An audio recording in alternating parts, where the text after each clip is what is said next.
nueva clase sobre los sacramentos. Como les adelanté, hoy arrancamos a estudiar más en profundidad los sacramentos de iniciación cristiana. Y vamos a arrancar por dos de ellos que están muy conectados entre sí. Como les decía, el bautismo y la confirmación. Ya hemos visto cuáles son todos los sacramentos, hemos visto algunas características de cada uno de ellos, hemos visto que se dividen en grupos de iniciación cristiana, sanación y al servicio de la comunidad, y hoy día vamos a arrancar y nos va a dar pie para iniciar esta clase este señor que vemos en pantalla, que es el Papa San Pablo VI, el Papa que culminó el Concilio Vaticano II y que nos habla y hace un paralelo entre la naturaleza divina que Dios nos ha dado a través de su gracia, a través de los sacramentos, y que hay una cierta analogía con nuestra vida natural, origen, crecimiento y sustento de la vida natural. Y nos empieza a hablar de que hemos renacido en el bautismo, un nuevo nacimiento, hemos sido fortalecidos en la confirmación y finalmente somos alimentados en la Eucaristía con el manjar de la vida eterna. Y así dice, por medio de los sacramentos de iniciación cristiana, los cristianos recibimos con mucha abundancia esos tesoros de la vida divina y avanzamos hacia la perfección de la caridad, hacia la perfección de la vida cristiana. Vamos a empezar entonces por el bautismo, el cual ya habíamos visto cuáles eran algunas características básicas como la materia, el ministro, el sujeto y la forma del sacramento. Hemos visto que quien puede bautizarse es todo ser humano no bautizado, ¿sí? Y que puede bautizar ordinariamente, comúnmente, el obispo, un sacerdote, los diáconos, pero en caso de alguna extrema necesidad, cualquier persona, incluso no bautizada, con la intención de los padres o con la intención de la iglesia al bautizar a una persona y usando la fórmula requerida, es decir, yo te bautizo en el nombre del Padre y del Hijo y del Espíritu Santo. Amén. Ahora vamos a ver juntos un videíto.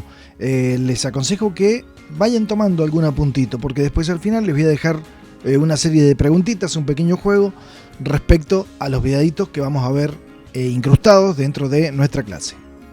¿Qué es el bautismo? El bautismo es el primer sacramento. Es la puerta a la vida cristiana. En el bautismo nos moldeamos a Cristo.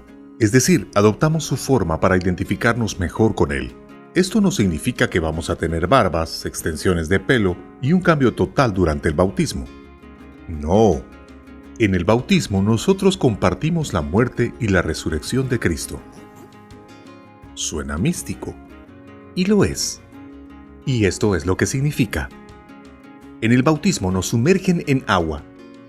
O el agua es vertida en nuestras cabezas. Esta representa la muerte. Cuando salimos del agua, representa la resurrección. Bautismo entonces significa compartir con Cristo la muerte y la resurrección. Y todo esto no es solo un símbolo bonito, sino que más bien el bautismo hace que realmente algo suceda en nosotros. Porque en el bautismo, Dios está obrando en nuestra alma.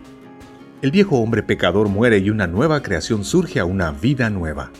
Lo que queremos decir con el hombre viejo pecador es que el hombre estaba en estado de pecado original.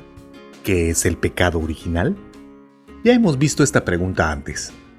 El pecado original describe el estado del hombre en nuestro mundo caído. Cuando nosotros nacemos no vivimos automáticamente una relación de amistad con Dios. En su lugar, somos egocéntricos y preferimos las cosas a nuestra propia manera. No es difícil para nosotros acostarnos en el sillón y dejar que los demás nos sirvan. Pero por otro lado tenemos que esforzarnos para hacer lo que es bueno. Esta condición, que viene por la falta de gracia santificante, es llamada pecado original. Ahora en el bautismo este vacío se ha remediado. Recibimos la gracia santificadora y por el poder de esta gracia podemos empezar a vivir como nuevas creaciones y seguir a Cristo. Qué lástima que tantos cristianos actualmente olvidan que en el bautismo somos llamados a vivir una nueva vida.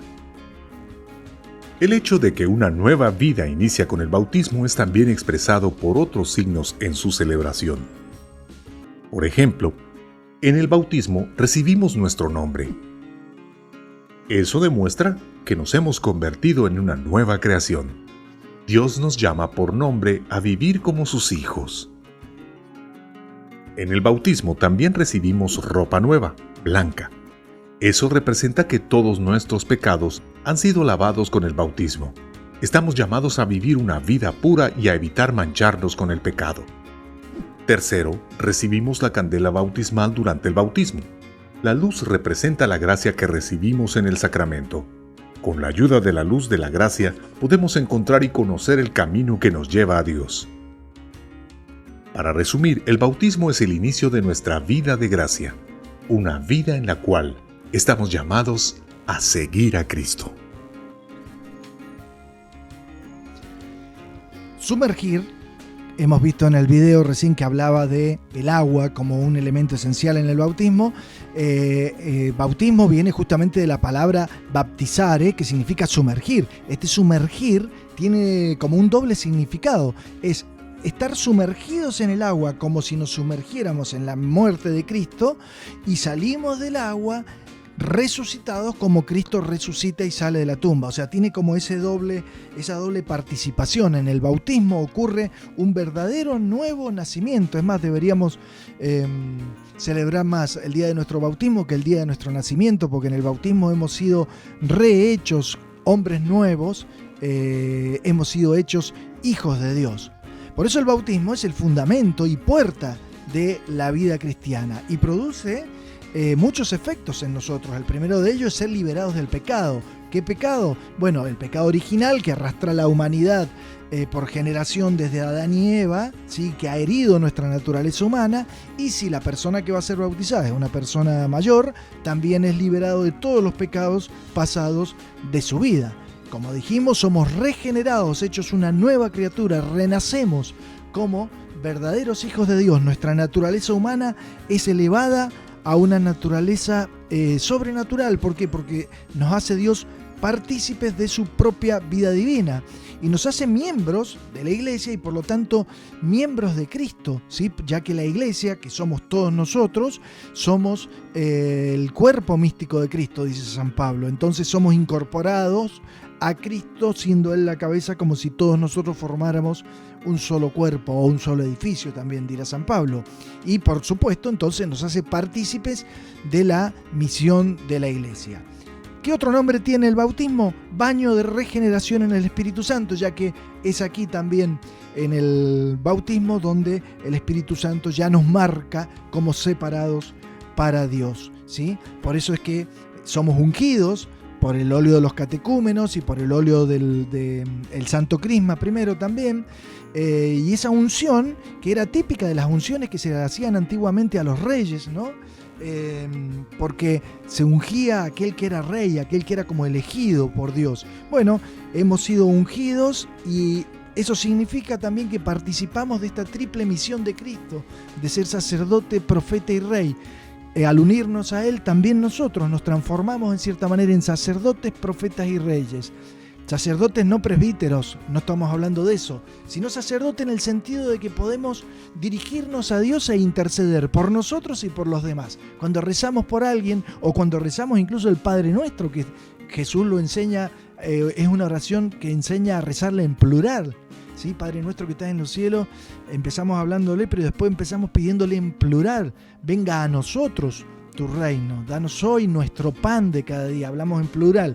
¿Y por qué? Porque justamente tenemos esa función sacerdotal de interceder por los otros y por nosotros.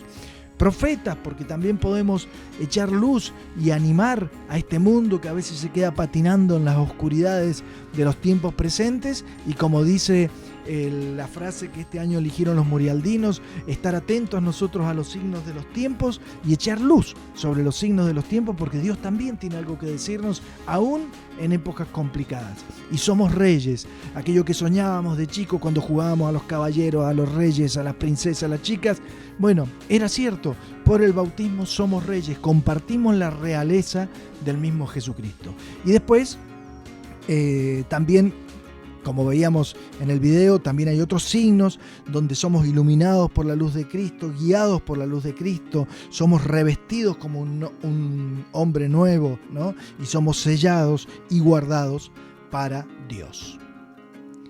El rito en sí mismo, si ustedes han ido alguna vez a un bautismo, van a ver que tiene como varias partes. Hay un rito de bienvenida en donde los padres piden a la iglesia bautizar a sus hijos, ¿sí? Y la iglesia les pregunta, bueno, ¿y a qué se comprometen? Y dice que se comprometen a educarlos en la fe cristiana. De hecho, todos ustedes están hoy día en un colegio cristiano católico porque es parte de la respuesta y del compromiso que asumieron sus padres y en cierta manera sus padrinos a educarlos y a hacerlos que ustedes conozcan y profundicen la fe cristiana y conozcan a su papá Dios, a su hermano Salvador Jesucristo.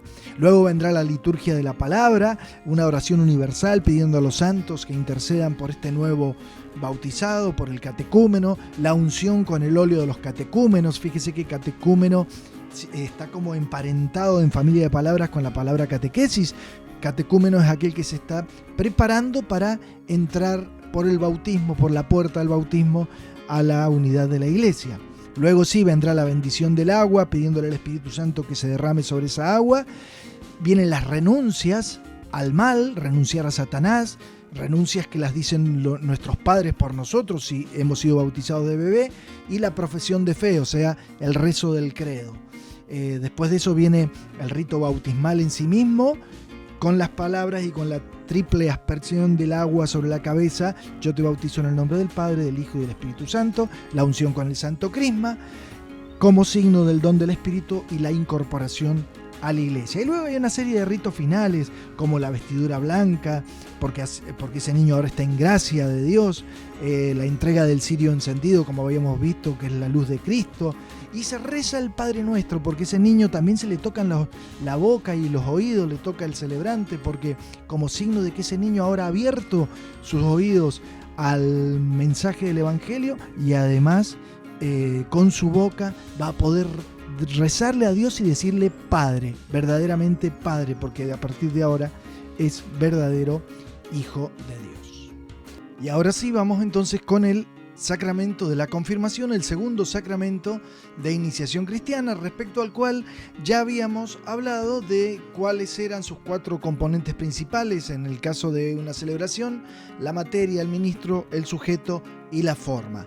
¿Por qué es tan importante el sacramento de la confirmación? Porque el sacramento de la confirmación está muy unido al sacramento del bautismo. Es necesario el sacramento de la confirmación para la plenitud de la gracia bautismal.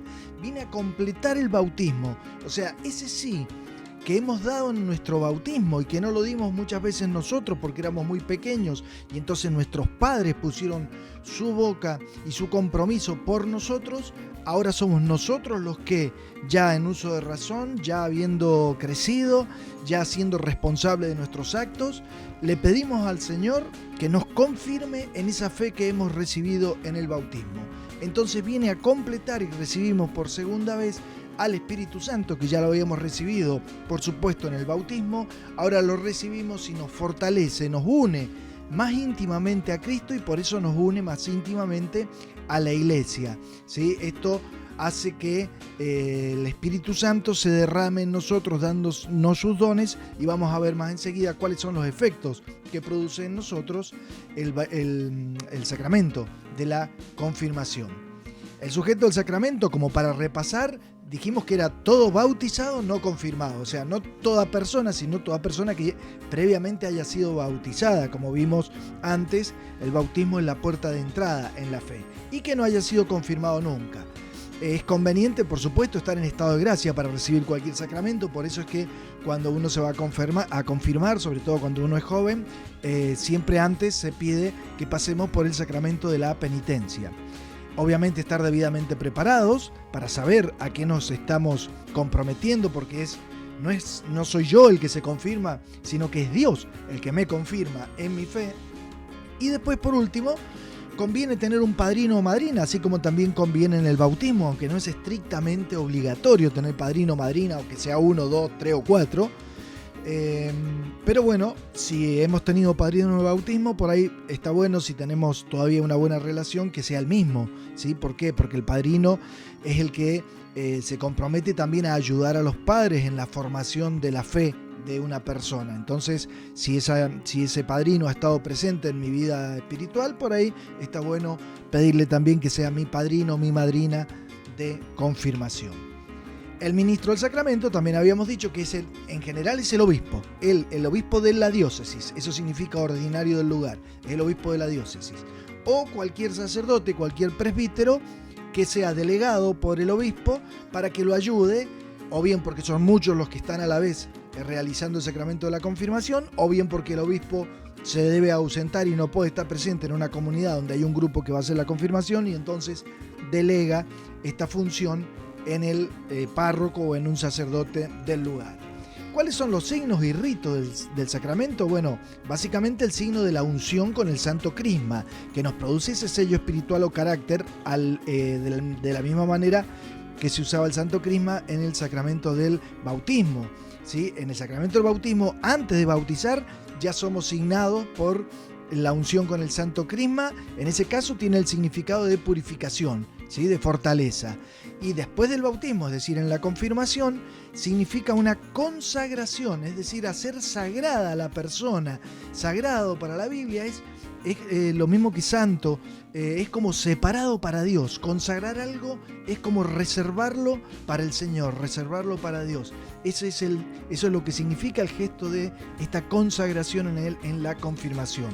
Y por lo tanto, al estar ungidos, habíamos dicho que se ungían a los reyes y también ya desde el bautismo somos sacerdotes, profetas y reyes. Entonces participamos más plenamente en esa misión que es propia de Jesucristo y recibimos esa marca, ese carácter, esa gracia indeleble que es un sello del Espíritu Santo, que significa que somos pertenecientes totalmente a Cristo, ¿sí? Que estamos a su servicio para seguirlo, para conocerlo, para amarlo, para adorarlo y para llevar la fe a todos.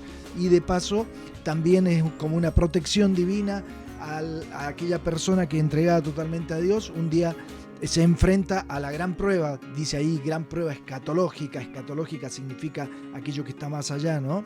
Lo último de nuestra vida, a la gran prueba del paso de la muerte a nuestra Pascua, diríamos, personal. Entonces vamos a ver, como para ir concluyendo, cómo es el rito en sí mismo. Se hacen primero la renovación de las promesas del bautismo, que promesas que las hicieron nuestros padres por nosotros. Entonces ahora somos nosotros con nuestra propia voz los que renovamos esa promesa y profesamos la fe, es decir, rezamos el credo diciendo sí, yo creo en esto y renuncio a esto, o sea, creo en Dios Padre Todopoderoso y renuncio a Satanás, a las obras del demonio y a las obras del pecado. Es una responsabilidad totalmente personal. El obispo extiende sus manos sobre los confirmandos y se los signa con el don del Espíritu Santo, donde el rito esencial obviamente es esta unción que hablábamos recién con el Santo Crisma, diciendo la forma, es decir, las palabras. Recibe por esta señal el don del Espíritu Santo. Los efectos son muchos y muy importantes. Esa efusión del Espíritu Santo es análoga, parecida a la que recibieron los apóstoles allí en Pentecostés, cuando después de Jesús haber resucitado seguían con miedo, escondidos, encerrados en oración, esperando que viniera esta promesa del Espíritu Santo. Cuando el Espíritu viene en forma de un viento impetuoso de lenguas de fuego, les da un crecimiento espiritual también a ellos y les da una fortaleza y los dones para salir a anunciar el reino de Dios. Eso mismo es lo que pasa en nosotros. Confiere en nosotros ese crecimiento, profundiza esta gracia que habíamos recibido en el bautismo, nos introduce más profundamente en la filiación divina, es decir, aumenta esos lazos de padre e hijo que tenemos con Dios, nos une más fielmente a Jesucristo, nuestro Señor, nuestro Salvador y nuestro hermano, ¿sí? Aumenta los dones del Espíritu Santo, estos 7 dones famosos del Espíritu Santo, acá los vemos en esta foto: consejo, piedad, fortaleza, temor de Dios, sabiduría, ciencia, y falta uno que estará tapado, que es el entendimiento. Estos 7 dones del Espíritu. Perfecciona obviamente nuestro vínculo con la iglesia, con todos los que somos iglesia, porque desde el bautismo la iglesia somos nosotros, cada uno de nosotros somos las piedras vivas de esa iglesia, y nos da fuerza también para difundir y defender la fe y para no sentir vergüenza de la cruz y vergüenza de ser cristiano. Gracias al poder de la confirmación somos capaces de preservar en nosotros la fe, proclamar nuestra fe y defender nuestra fe. Estos son entonces los dos sacramentos que hemos visto de iniciación cristiana, el sacramento del bautismo y el sacramento de la confirmación. La próxima semana veremos el sacramento de la Eucaristía, este tercer sacramento del grupo de los sacramentos de iniciación cristiana. Nos vamos a focalizar en la Eucaristía. Y ahora les voy a dejar un pequeño juego, preguntados, un sacramentados, con algunas preguntas sobre este sacramento.